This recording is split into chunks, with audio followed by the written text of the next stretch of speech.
Heart attack में pen होती है, बैठे बैठे पेन होती है।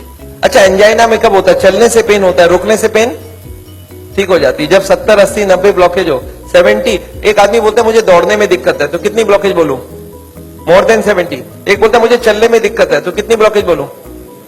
More than 80। एक बोलता है मुझे नहाने धोने में दर्द है, तो मोर देन 90। और एक बोलता है मुझे बैठे बैठे दर्द है, तो 100%। याद रखिएगा, हार्ट अटैक मतलब है ब्लॉकेज इज इक्वल टू 100%। अच्छा, हार्ट अटैक धीरे धीरे होता है, सडनली हो जाता है?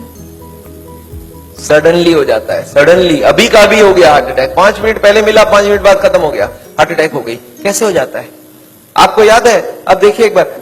अच्छा, एक आदमी हार्ट का पेशेंट है, उसकी कितनी ब्लॉकेज है? 80 ब्लॉकेज है। उसको हार्ट अटैक करना, 100 ब्लॉकेज ले जाना है। कितने साल बाकी है अभी इसको? 10 साल बाकी है। पता चला 10 मिनट बाद हार्ट अटैक हो गया। एक आदमी तो हार्ट का पेशेंट ही नहीं है, उसकी ब्लॉकेज 60 है, 60% ब्लॉकेज है, वो हार्ट का पेशेंट भी नहीं हो तो दौड़ सकता है। अच्छा, उसको कितने साल लगेगा अभी हार्ट अटैक करने? 60 है, 100 जाना है, 40% बाकी है, 20 इयर्स बाकी है अभी। पता चला 20 मिनट्स बाद हार्ट अटैक हो गई। कैसे हो जाएगा हार्ट अटैक? आपको याद है एक पर्दा आपने बताया था हमने, ब्लॉकेज के ऊपर एक मेम्ब्रेन होता है, वो मेम्ब्रेन बर्स्ट कर जाता है। This is what heart attack is. देखिए आपको समझ आता है कि नहीं? ये 20% ब्लॉकेज है, दिख रहा है मेम्ब्रेन ब्लॉकेज के ऊपर। ये 40% ब्लॉकेज है, मेम्ब्रेन यहाँ पे है अभी। ये 60%, 70% ब्लॉकेज है, मेम्ब्रेन अभी भी है। और मेम्ब्रेन स्ट्रेच कर रहा है कि नहीं कर रहा है? करते करते एक दिन क्या होगा? मेम्ब्रेन बर्स्ट कर जाएगा, membrane will rupture, membrane will snap, membrane will burst. और जैसे ही मेम्ब्रेन बर्स्ट करेगा क्या होगा? यहां से केमिकल यहाँ आएगी और यहाँ पे खून जा रहा है, इस खून में क्या होगा? ब्लड केमिकल मिलेगा और केमिकल मिलते ही ब्लॉकेज हो जाएगी 100%। This is called heart attack. 100% blockage कितने देर में बना?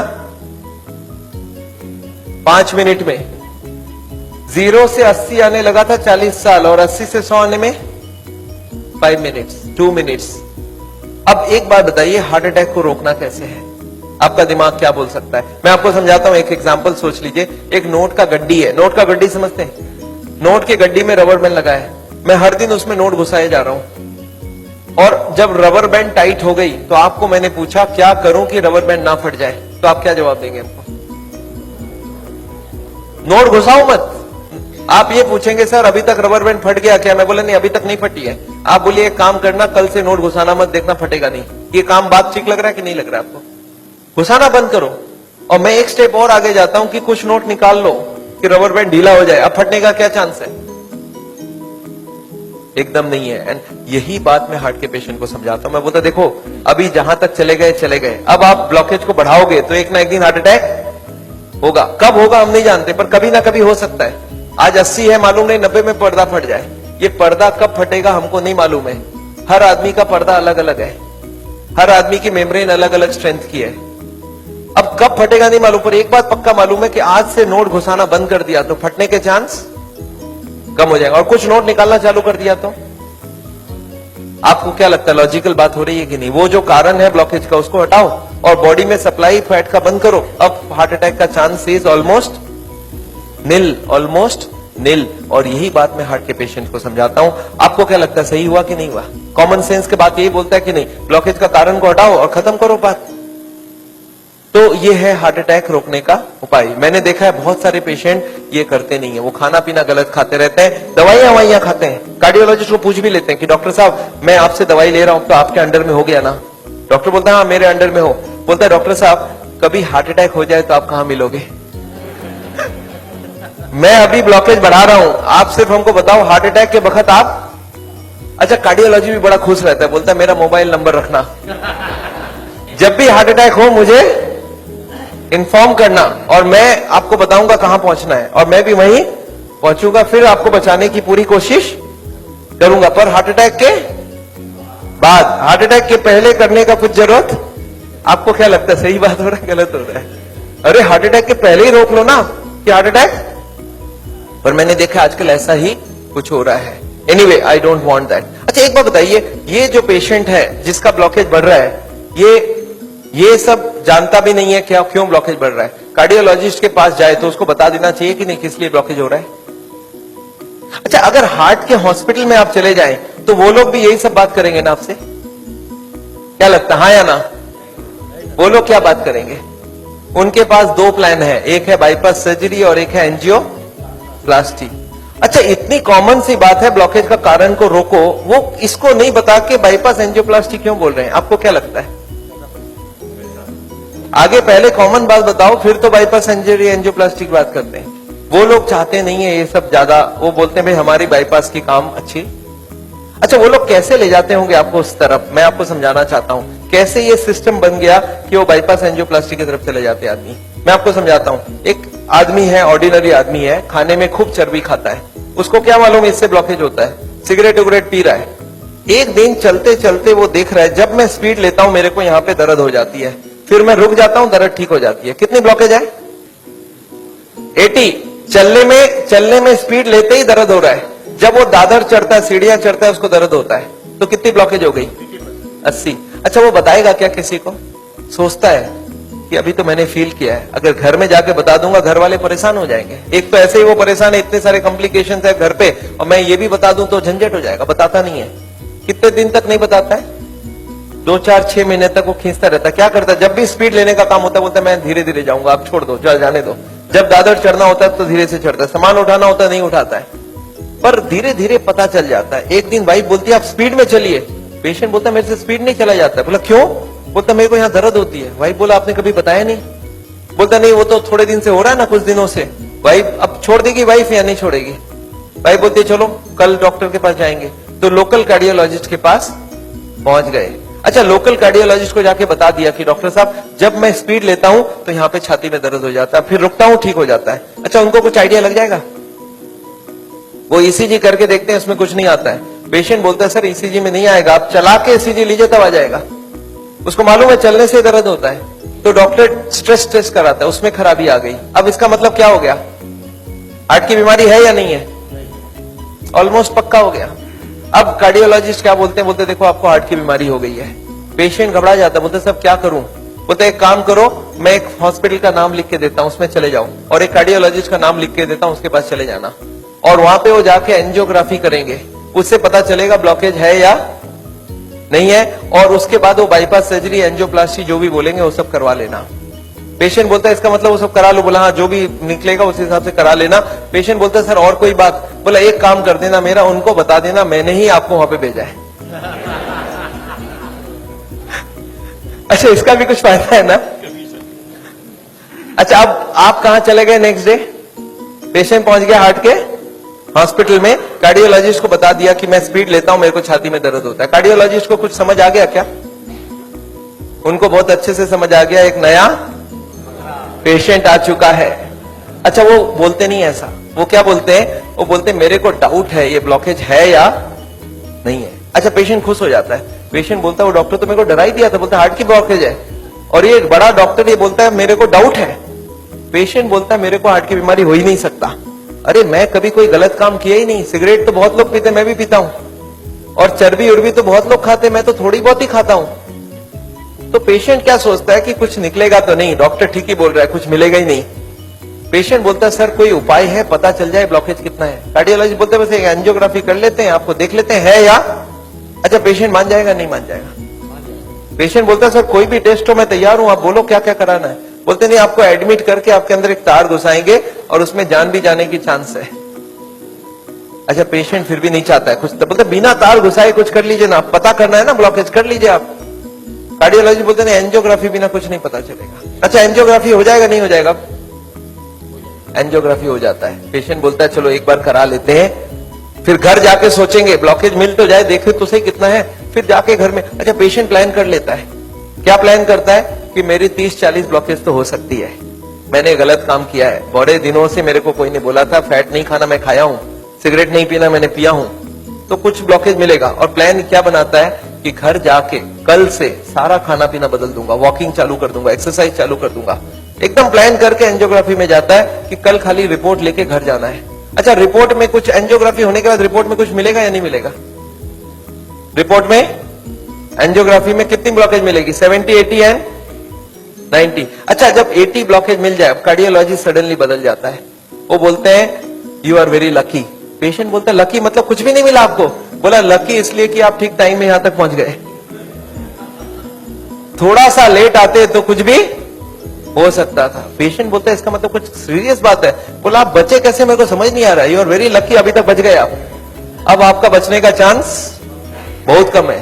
पेशेंट बोलता है पर हुआ क्या? बोलता 80% ऑलरेडी फिनिश्ड, बस अब बस थोड़ा सा ही है। You are carrying an atom bomb. अच्छा, पेशेंट बोलता है सर एक काम कीजिए, आप रिपोर्ट मुझे दे दीजिए, मैं घर जाऊंगा। बोलते घर आप पहुंचेंगे कैसे? उसके पहले हार्ट अटैक हो जाएगा। अच्छा, आपको क्या लगता है डॉक्टर को मालूम है कि हार्ट अटैक कल होगा, आज होगा? उसको तो ये भी नहीं मालूम 70 है, 80 है या 90 है। क्यों ऐसा बोला जा रहा है? To create a fear. और फियर से क्या होगा फिर? ऑपरेशन के लिए इमीडिएटली, बहुत सारे लोगों को इतना बोलने का जरूरत ही नहीं हो, तो इमीडिएट तैयारी हो जाता है। हार्ट का सुनते हैं उसके मन में ऐसे ही डर रहता है, उसको ज्यादा डराने का। पर कभी कभी पेशेंट बोलता है सर एक बात बताइए, ब्लॉकेज तो कल भी था, ब्लॉकेज तो आज भी है, कल तक तो मैं सारा ही काम कर रहा था, ये पेन तो मेरे को बड़े दिनों से है, मैं अब तो पता चला हूं। तो आप एक काम करिए, मेरे को आप डिस्चार्ज कर दीजिए, मैं घर जाके फिर सोचूंगा। बोला नहीं, आप एक काम कीजिएगा, आप करवट भी लेंगे ना तो हमको पूछ लीजिएगा। पेशेंट बोलता है नहीं सर मैं तो घर जाऊंगा। बोला आप रुकिए, आपके घर वालों से मैं पूछता हूं। अच्छा, घर वाले बाहर कौन कौन वेट कर रहे होंगे? सारा खानदान वेट कर रहा होगा। वहां पे जाके क्या बोलना है कि patient is very critical, any moment he can die. आप बोलो मैं बचाने की कोशिश करूं और जाने दूं। अच्छा, आंसर क्या होगा? वाइफ क्या बोलेगी कि जिंदगी भर इन्होंने मेरे लिए किया, आज मेरे को चांस मिला, आज तो मैं ऑपरेशन। वाइफ बोलती है कोई चीज का भी कोई भी कंजूसी हमें नहीं करना, इनको तो बचाना। अच्छा, बेटा मानेगा कि नहीं? एक बेटा बड़ा समझदार होता है, बोलता है डॉक्टर को, डॉक्टर साहब एक बार बताइए, मैंने सुना है कोलेस्ट्रॉल की वजह से ब्लॉकेज होता है, इनका कोलेस्ट्रॉल हाई है, तो क्या करूं कि कोलेस्ट्रॉल कम हो जाए? खाने पीने में क्या क्या चेंज लाना चाहिए? अच्छा, कार्डियोलॉजिस्ट मान जाएंगे इनसे बात में? वो बोलेंगे you are wasting my time, he is dying and you are talking all this rubbish. अच्छा, तब तक और जितने परिवार वाले बोले नहीं ऑपरेशन होना ही चाहिए। मेरे एक पेशेंट थे, बोले डॉक्टर साहब मेरे साथ पूरा ऐसे ही हुआ, मैं तो खाली एक बार टेस्ट कराने गया था और उसके बाद वो ऑपरेशन करके ही भेजे मेरे को वापस। मेरे एक और पेशेंट थे, बोले सर मैं फिर भी नहीं कराया, मैं निकल आया। मैं बोला आप निकले कैसे? बोला मैंने बोला मैं तो नहीं कराऊंगा, मुझे घर जाना है। वो बोले नहीं आप घर भी नहीं पहुंचेंगे। मैं बोला मैं लिख के देता हूं, मैं पहुंच जाऊंगा। फिर मैंने लिख के भी दे दिया, फिर भी वो जाने नहीं दिया। फिर मैंने लास्ट बोला, मैंने बोला देखो मैं करने तैयार हूं, पर प्रॉब्लम है मेरे पास पैसे नहीं है, आप फ्री का कोई ट्रीटमेंट हो तो करवा डालो। तब इन्होंने बोला कोई प्रॉब्लम नहीं है, आप घर चले जाओ। फिर मैं जब घर जाने लगा तब फिर से बुलाया उन्होंने, बोला अब आप एक बार बताओ ये इतने पैसे आप कितने दिन में इकट्ठा कर सकते हो? तब मैंने बोला देखिए मुझे प्रॉपर्टी बेच के आना होगा, 2 महीना लगेगा। फिर मुझे 2 महीना उन्होंने टाइम दे दिया, बोला आप कोई प्रॉब्लम नहीं है, 2 महीने बाद ही ऑपरेशन होगा। आपको समझ आ रहा है ऑपरेशन कब रुक सकता है? दिस इज, मैं ये नहीं बोलूंगा सारे जगह एग्जैक्टली यही हो रहा है, पर इसका ही कुछ छोटा मोटा रूप ये हॉस्पिटल का सिस्टम है। पर एक बात मैं जानता हूं, हॉस्पिटल को ये चॉइस देना चाहिए पेशेंट को। देखो the blockage is so much, these are the reasons. आप देखो क्या चाहते हो, आप अगर अपने आप को बदलोगे तो ऑपरेशन रुक सकती है। आप नहीं बदलना चाहते हो तो मैं ऑपरेशन कर दूं, उसके बाद जाके बदलने का कोशिश करो। But the hospitals don't give chance. उनको मालूम है ये एक मौका है, ऑपरेशन कर लेते हैं, बट उसके बाद भी उनको यही करना पड़ेगा। लाइफस्टाइल चेंज तो पेशेंट को फिर भी करना पड़ेगा। मैं जानता हूं हार्ट के पेशेंट्स को मैं 3 चीज देखते दिखाऊं, एक तो दवाइयां हैं, एक बाईपास और एक एंजियोप्लास्टी। ये दवाइयां मैं आपको एक बार समझाना चाहता हूं दवाइयां क्या काम करती है, और another 10 minutes I will take. देखिए ये ट्यूब है जिसमें कोई ब्लॉकेज नहीं है, और ये 80-90% ब्लॉक है, दिख रहा है आपको? अब ये पेशेंट को चलने से दर्द होता है, एक दवाई ऐसी है जो दवाई देते ये दर्द कम हो सकती है। कौन सी दवाई है? सॉर्बिट्रेट, नाम सुना आपने? क्या करता होगा सॉर्बिट्रेट? देखिए क्या करता है Sorbitrate. This what is the action of Sorbitrate. क्या हुआ? ट्यूब चौड़ी हो गई, ब्लॉकेज वहीं की वहीं रह गई, ट्यूब चौड़ी हो गई, ट्यूब थोड़ा फैल गया, फैलते क्या हो गया? ब्लड सप्लाई बढ़ गई। पेशेंट बोलता है मुझे अब कोई दिक्कत नहीं है, पर यह दवाई का असर रहेगा 8 घंटे बाद, तो 8-8 घंटे में एक सॉर्बिट्रेट देनी पड़ेगी। एक पेशेंट मेरे को बोला मैं सॉर्बिट्रेट नहीं लेता हूं, मैं मोनोट्रेट लेता हूं। मैं बोला वो भी सॉर्बिट्रेट का ही भाई है। तो ये जितने भी सॉर्बिट्रेट है उनका नाम मैं आपको दिखा सकता हूं। These are all kinds of sorbitrate and all, ये सब दवाई हम लोग दे देते हैं। सॉर्बिट्रेट, इस्मो, आइसोडिल, मोनोट्रेट, नाइट्रोफिक्स, एंजिसेड, इमडूर, वेंजिकॉर, वेसोट्रेट, मोनोट्रेट, सॉर्बिट्रेट, मोनोसॉर्बिट्रेट, नाइट्रोकंटीन, वेसोप्रिन, मोनोस्प्रिन, इस तरह की दवाइयां हम हार्ट के पेशेंट्स को दे देते हैं। एनीवे, दवाइयां बहुत सारे तरह के मिलती है। एक होता है हार्ट की ऑक्सीजन की जरूरत को कम कर देता है, इसको बोलते हैं beta blocker, calcium channel blocker, फिर एस इनहिबिटर, ऐसे करके बहुत सारी गोलियां हम लोग हार्ट के पेशेंट्स को दे सकते हैं। I am not going to go into that detail. कुछ ब्लड पतला करने का दवाई भी देते हैं, आपने देखा है नाम, इकोस्प्रिन, कोल्स्प्रिन, एएसए, डेलिस्प्रिन, डिस्प्रिन, क्लोपिग्रेल, क्लोपिलेट, क्लोपिवास, सिरुविन, क्लैबिक्स, क्लोट्रेल, प्लाजरिल, स्ट्रोमेक्स, डीप्लैक, इस तरह की गोलियां हम लोग देते हैं ब्लड को पतला करने के लिए। पर ये गोलियां देने से भी पेशेंट ठीक नहीं होता है, तो इसके लिए मैं चाहता हूं वो लाइफस्टाइल चेंज करें, अपनी ब्लॉकेज को कम करें कि उनको देने की जरूरत पड़े ही नहीं। अच्छा, ये गोलियां इतनी खाएगी, इसके साइड इफेक्ट्स होती है क्या? अगर साइड इफेक्ट होती है कॉन्स्टिपेशन, तो कॉन्स्टिपेशन की और गोली दूंगा, और एसिडिटी हो जाए तो एसिडिटी की गोली दूंगा, नींद ना आए तो नींद की गोली दूंगा। अच्छा बताइए, बीमारी ठीक हो रहा है कि नहीं हो रहा है? आई एम नॉट कीन, मैं जानता हूं दवाई आज जरूरत है, पर कल दवाई की जरूरत ना हो उसका बंदोबस्त करना बहुत जरूरी है। इसके बाद चलते हैं, ये एंजियोग्राफी क्या चीज है। हॉस्पिटल में जाते हैं, एंजियोग्राफी करते हैं, और ये एंजियोग्राफी मुझे पसंद क्यों नहीं है मैं आपको बताना चाहता हूं। This is what is the problem with angiography. एक तार आपके पूरे बॉडी को स्क्रैच करके हार्ट तक लेके जाना है। ये तार यहां से जो घुसेगी, 1 metre wire is inserted into the body till it reaches the heart. It is a blind procedure. Blind मतलब क्या? आप घुसा दो, ये अंदर जाती जाएगी, और अगर अटक गई तो वापस खींच के फिर से ट्राई करना होगा। मतलब वो अंदर स्क्रैच करेगा ही करेगा, पूरे बॉडी को स्क्रैच करती है। वो लिखवा लेते हैं कि अगर हार्ट अटैक हो गया तो मेरी कोई जिम्मेवारी नहीं है, और ये पूरे बॉडी को ये पंक्चर भी कर सकता है। मैंने ऐसे ऐसे पेशेंट देखे हैं कि एंजियोग्राफी के वक्त ही डेथ हो गई। एंजियोग्राफी में पैर को काटना पड़ा अल्टीमेटली, क्योंकि वो पैर की ट्यूब को डैमेज कर दिया। तो एंजियोग्राफी मैं नहीं चाहता हूं। और उसके बाद क्या होगा? इनएक्यूरेसी अबाउट द रिपोर्ट, और उसके बाद pressure from the cardiac doctors for the next operation. Patient को लगता है मेरे को इमरजेंसी हो गया, बट इमरजेंसी प्रिसिपिटेट कराया जा सकता है। एनीवे, ये एंजियोप्लास्टी जो है, ये दो ऑपरेशन, दो चीज वो लोग करते हैं, एक एंजियोप्लास्टी, एक बाईपास सर्जरी। मैं एंजियोप्लास्टी 2 मिनट आपको समझाना चाहता हूं। What is this angioplasty? एक स्टेंट लगाते हैं, सुना आपने नाम?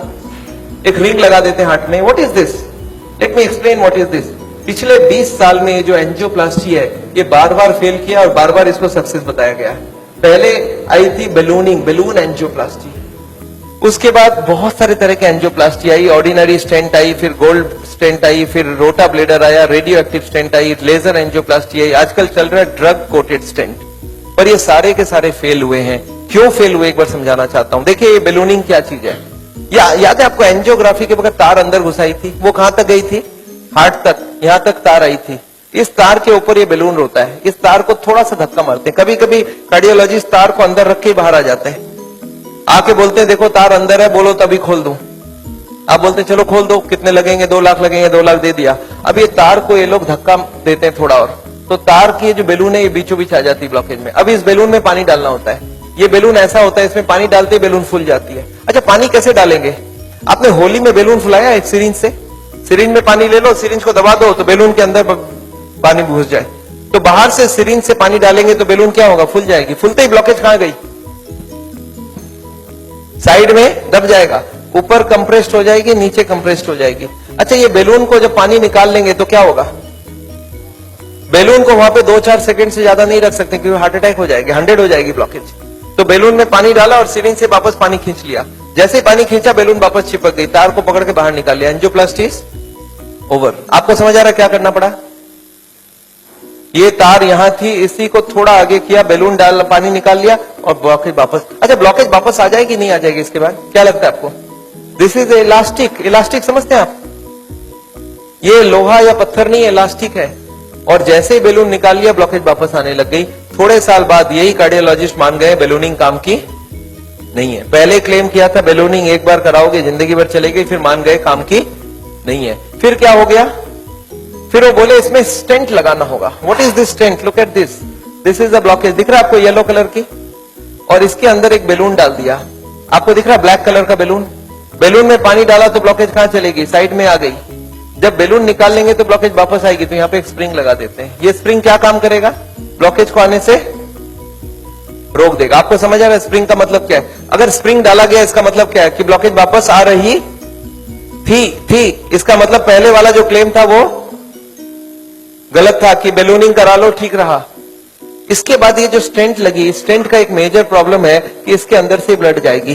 और फॉरेन बॉडी के अंदर ब्लॉकेज बहुत जल्दी होती है। ये देखा गया है स्टेंट में 6 महीना 1 साल में सारे ब्लॉक आ जाती वापस। और ये जब वापस आने लगी तब इन्होंने थोड़े दिन तक तो बोला नहीं आती है। थोड़े दिन बाद इन्होंने बोला कि नहीं, ये स्टेंट तो खराब होगी क्योंकि ये ऑर्डिनरी स्टेंट है, इसमें एक मेडिकेटेड स्टेंट देना होगा। को दवाई में डाल के स्प्रिंग को निकाल लेंगे, अब बहुत बढ़िया हो जाएगा। तो ड्रग की कोटिंग चल जाए। आपने देखा है चांदी के गहने में सोने की कोटिंग चढ़ाते हैं, तो वो स्प्रिंग के ऊपर कोटिंग चढ़ा देते हैं और वो कोटिंग चढ़ा के लगा दिया, पर इसके बाद भी ये फॉरेन बॉडी ही रही, इसमें वही का वही रिजल्ट आया है। अभी लेटेस्ट है कि 66% people with in 1 year will come back with a reblockage. इसके बाद है बाईपास सर्जरी। एक बहुत बड़ी सर्जरी होती है। देखिए बाईपास सर्जरी मैं इसलिए नहीं चाहता हूं, एक बहुत बड़ा सर्जरी है। एक पूरे चेस्ट को काटो और इसको काट के, इसको चाकू से नहीं कटेगा, इसमें आड़ी से कटेगी। आड़ी समझते हैं आप? आपने मार्बल फिटिंग के वक्त एक देखा है, गोल चक्का लेके घूमते हैं, ऐसा एक लगा के ये पूरा खुलेगी। इसको अंदर से ऐसे जैक करके ऐसे खोलेगा। अंदर में हार्ट को रोक के उसमें ऑपरेशन होगी। और हार्ट को रोकेंगे तो एक मशीन से पूरे बॉडी को ब्लड जाएगा, इसको बोलते हैं हार्ट लंग मशीन। उसमें कुछ ब्लड डाल के उससे चलाना होगा। And during this time the operation has to take place. But this operation is very complicated. Luck अच्छा हो तब ठीक है, नहीं तो कुछ ना कुछ कॉम्प्लिकेशन रहती है, बहुत सारे लोगों की जान भी जाती है। पर ऑपरेशन के बाद क्या होगा, ये देखिए ऑपरेशन के बाद क्या होगा। ये ट्यूब जो ब्लॉकेज है वो यहीं रह गई, उसके जगह नई ट्यूब लग गई। तो ये ब्लॉकेज के जगह नई ट्यूब लग गई तो क्या हो गया, बाईपास हो गया। पर ये नई ट्यूब में फिर कभी ब्लॉकेज आएगा कि नहीं, आपको क्या लगता है? ये नई ट्यूब में फिर से ब्लॉकेज आती है। अच्छा, अब तो 40 साल बाद ही आएगी ना। पिछले बार कितने साल लगी थी आपको याद है? देखिए एक वाई का जवाब सोच के देखिए। ओरिजिनल ट्यूब में कितने साल में ब्लॉकेज हुई थी? 20 से 40 साल। तो कितनी स्पीड रही? 2 से 4%, 6% पर ईयर। और एंजियोप्लास्टी के बाद अगर 2 साल में वापस रीब्लॉकेज होती है तो कितने साल हो गई? 40% पर ईयर। और बाईपास के बाद अगर 5 साल में रीब्लॉकेज आती है तो 20% पर ईयर। जो ट्यूब ओरिजिनली 2% की ब्लॉकेज कर रही थी वो अब ऑपरेशन के बाद उसकी स्पीड क्यों बढ़ गया? क्योंकि अब वो ओरिजिनल नहीं रहा। हमारी बॉडी को जब तक ओरिजिनल रखो तब तक अच्छी बात है। हमारे प्राइम मिनिस्टर ने भी 2 बाईपास कराई है, एंजियोप्लास्टी 5 स्टेंट लगाई है। पर मैं जानता हूं उसके बाद भी तो फिर से कराना पड़ा। एक बार कर लिया, दूसरी बार कराया, कब तक करा सकता आदमी?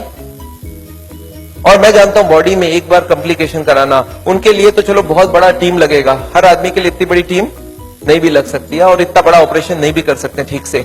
पर मैं जानता हूं अगर ऑपरेशन बिना ही हमारी काम बन जाए, अगर हम लाइफस्टाइल को ही चेंज करके कर सकते हैं तो हम ऑपरेशन क्यों करवाएं? And this is what is the contention. Nevertheless मैं हार्ट के पेशेंट को एक ही चीज समझाता हूं कि ब्लॉकेज अगर रिवर्स करना है तो उसके लिए थोड़ा आपको एक्यूरेसी करना होगा। What is this accuracy? You understand? This is the accuracy. इस पिक्चर को आपने देखा है, इसमें एक्यूरेसी लिखा है। कितना एक्यूरेसी है इसका मतलब? मैं आपको समझाता हूं। ये एक ड्रम है, ये ड्रम में मैं पानी भरना चाहता हूं और इसमें 15 छेद है। आप बताइए कितनी छेद बंद करने से ड्रम भरेगी? याद है 15 कारण है। अब इसमें से कितने को कंट्रोल करूं कि ड्रम भर जाए? सारे को करना होगा। अच्छा, मैं हार्ट के पेशेंट्स को क्या देखता हूं, उनको कुछ मालूम भी नहीं है इसके बारे में। वो क्या बोलते हैं, मेरा कोलेस्ट्रॉल कंट्रोल है, ट्राइग्लिसराइड ज्यादा है, शुगर कंट्रोल है, बीपी ज्यादा है। मैं बोला ऐसे नहीं चलेगा, सारे होल बंद चाहिए मुझे। बोलते मैं थोड़ा थोड़ा करूं तो कैसा चलेगा? मैं बोला थोड़ा थोड़ा से काम नहीं चलेगा। बोलते मैं बीपी कम किया हूं पर पूरा कम नहीं कर रहा हूं, 120 नहीं ले रहा हूं, 140 ही रखा हूं। मैं बोला नहीं चलेगा, मुझे सारे फैक्टर्स एक साथ कंट्रोल चाहिए। हाँ, इसके लिए शुगर, बीपी, कोलेस्ट्रॉल, ट्राइग्लिसराइड आपसे कम नहीं हो रहा, मैं दवाई देके कम कर देता हूं। पर स्मोकिंग आपको पूरा ही बंद करना होगा, खाने में तेल आपको बंद करना होगा, एक्सरसाइज आपको करना पड़ेगा, ओवरवेट कम करना होगा, खाना पीने में फाइबर ज्यादा डालना होगा। अच्छा, ये सब संभव है क्या लोगों के लिए? यस, क्या प्रॉब्लम है? ये तो सिंपल सी बात है। इसको क्यों नहीं कर सकते? क्यों नहीं सिगरेट बंद कर सकते? क्यों नहीं मीट बंद कर सकते? क्यों नहीं तेल घी छोड़ के आप अलग तरीके से खाना बना सकते हैं? तो all these if you do there is no problem. Nevertheless मैं जानता हूं, एक और छोटा सा चीज आपको बताना चाहता हूं। अभी एक और नई जो टेक्नोलॉजी आ गई है, आदमी को मैं सोचता था बिना काटे कुछ